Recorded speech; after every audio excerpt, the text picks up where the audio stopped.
Hello friends, मैं हूं doctor Arpana. आप सब लोगों का स्वागत है मेरे यूट्यूब चैनल में। मैं शेयर करती हूं आप लोगों के साथ कुछ हेल्थ टिप्स, साथ ही हम बात करते हैं कुछ बीमारियों के बारे में, कैसे उनके सिम्टम्स के साथ डील किया जाए और होम्योपैथी कैसे आपको मदद कर सकती है। तो दोस्तों, आज हम लोग बात करेंगे विटामिन B12 के डेफिशिएंसी के बारे में। तो इससे पहले कि ये टॉपिक मैं शुरू करूँ, आप लोगों से कहना चाहूँगी, अगर आपने मेरा चैनल अभी तक नहीं सब्सक्राइब किया तो इसको सब्सक्राइब कर लीजिए और बेल बटन को दबाना बिल्कुल ना भूलें, ताकि मैं जब भी कोई वीडियो पब्लिश करती हूँ या लाइव Q&A सेशन में हूँ तो आप लोगों तक नोटिफिकेशन पहुँच पाए और आप भी मुझे ज्वाइन कर सके। तो चलिए दोस्तों, आज हम बात करते हैं विटामिन B12 डेफिशिएंसी के बारे में। तो इसको क्या कहते हैं? इसको हाइपोकोबैलेमिनीमिया भी कहते हैं, क्योंकि B12 यानी कि कोबैलेमिन, तो इसकी अगर कमी हो जाए तो हाइपोकोबैलेमिनीमिया। तो अभी हम समझते हैं कि विटामिन B12 की अगर डेफिशिएंसी है तो आपको कैसे पता चलेगा, क्या क्या इसके सिम्टम्स होते हैं जो हमें बताता है कि डेफिशिएंसी हो रहा है।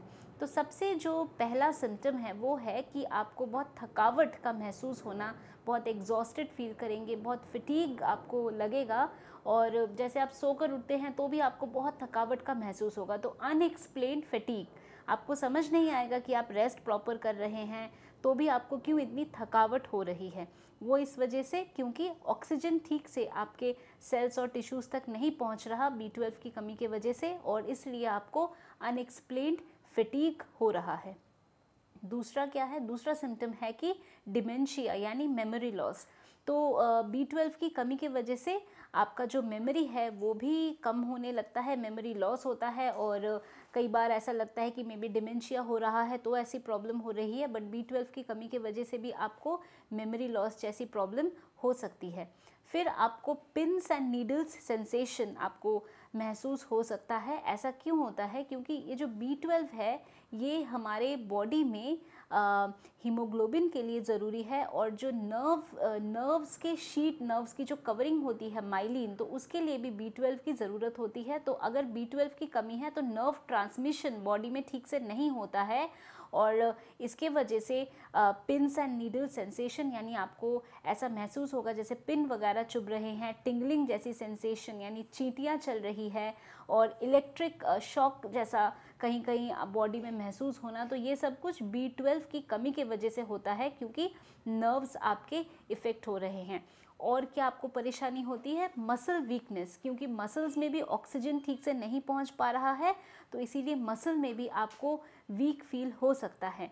तो ये है हमारे सिम्टम्स अगर B12 की डेफिशिएंसी है तो अगर B12 की डेफिशिएंसी है तो हमें इसमें क्या करना चाहिए? तो B12 के जो सबसे रिच फूड सोर्सेस है वो हमें मिल जाता है डेयरी प्रोडक्ट से, मिल्क प्रोडक्ट्स, एग्स से, प्रोटीन से, और प्रोटीन स्पेशली अगर एनिमल प्रोटीन हो, जैसे चिकन लिवर हो, मटन लिवर हो, या नॉर्मल आपका चिकन है, फ़िश, हर तरह का फ़िश, स्पेशली सैल्मन है, टूना है, सार्डिन है, इनमें भी काफ़ी मात्रा में आपको B12 मिल जाता है। डेयरी प्रोडक्ट में आपको मिल जाता है, नॉन वेजिटेरियन फूड में आपको मिल जाता है। तो जो लोग वेजिटेरियन हैं या वीगन फूड लेते हैं तो उनमें कई बारी B12 की कमी हो जाती है। तो फ्लैक्स सीड्स या अलसी के बीज आप ले सकते हैं, उसमें भी B12 होता है, बट मेनली एनिमल प्रोटीन से ही आपको B12 अच्छे से मिल पाता है। और कई बारी अगर आपको कोई प्रॉब्लम है, स्टमक में आपको कोई परेशानी है, जैसे GERD है, गैस्ट्रोइसोफेजियल रिफ्लक्स डिजीज़ है, इरिटेबल बाउल डिजीज़ है, ऐसी अगर आपको परेशानियां हैं तो उसकी वजह से भी B12 ठीक से एब्जॉर्ब नहीं हो पाता है। तो अगर ऐसा कोई कारण है तो ज़रूरी है हमें कि हम उस फैक्टर को या उस कॉज को हम मिटाएं और उसको हम ट्रीट करें, ताकि B12 ठीक से डाइजेस्ट हो। एक और बहुत इम्पॉर्टेंट इंग्रेडिएंट है जिसको हमें अपने डाइट में इंक्लूड करना चाहिए, वो है प्रोबायोटिक्स, यानी कि दही का हमें ज़रूर अपने डाइट में हमें इंक्लूड करना चाहिए, ताकि B12 ठीक से आपके बॉडी में एब्जॉर्ब हो पाए। तो दोस्तों, अगर आप ये डाइटरी चेंजेस करेंगे तो B12 ज़रूर आप अपने डाइट में जो आप खा रहे हैं उससे आप ले पाएंगे। जहाँ तक बात है कि क्या होम्योपैथी में कोई मेडिसिन है B12 डेफिशिएंसी के लिए, तो होम्योपैथी में मेडिसिन है आपके अगर कोई प्रॉब्लम है तो उसको ट्रीट करने के लिए, बट B12 के लिए कोई सप्लीमेंट होम्योपैथी में अवेलेबल नहीं है।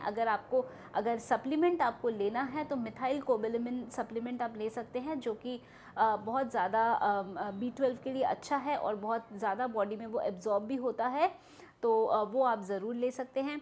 तो दोस्तों मैं उम्मीद करती हूँ कि आज जो मैंने इन्फॉर्मेशन आप लोगों के साथ शेयर किया विटामिन B12 डेफिशिएंसी के बारे में, उसके सिम्टम्स के बारे में, तो आप लोगों ने इसको पसंद किया है तो इसको ज़रूर लाइक करिए, इसको शेयर करिए अपने फ्रेंड्स, फैमिली, सब लोगों के साथ। और अगर आप लोगों की कोई भी आप लोगों की क्वेरी हो, डाउट हो रिगार्डिंग विटामिन B12 तो मुझे कमेंट सेक्शन में लिखकर ज़रूर बता सकते हैं। मेरे साथ मेरे लाइव Q&A में जुड़ के भी क्वेश्चंस पूछ सकते हैं। तो उसके लिए ज़रूरी है कि आप मेरे चैनल को ज़रूर सब्सक्राइब करके बेल बटन को ज़रूर दबा दें।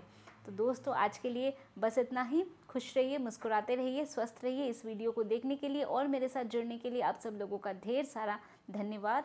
Thank you.